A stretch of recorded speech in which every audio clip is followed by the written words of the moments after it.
క్షేత్రపాలకుడు కాలభైరుడు అనేందువల్ల ఆ భైరవ కోన అని చెప్పి పేరుగా వచ్చింది. అందుకనే భైరవ కోన అని చెప్పి అంటారు. ఈ క్షేత్రంలో ఉన్నటువంటి మణిహారాలు ఇంకా ఉన్నాయి.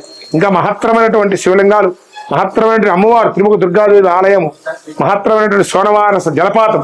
అంటే ఆ సోనవాస అనేటువంటి జలపాతాన్ని కూడా చూపిస్తాం మీకు. ఎందుకంటే వివిధ రకాల ఔషధ మొక్కల వేర్లను తాకుతూ ఆ జలం ప్రవహిస్తుంటే ఆ జలము కింద స్నానం చేస్తే మానసికమైన శారీరకమైనటువంటి వ్యాధిగ్రస్తులకు ఆ జలంతో స్నానం చేసినందువల్ల శారీరక రుగ్మతలన్నీ తొలగిపోవటము.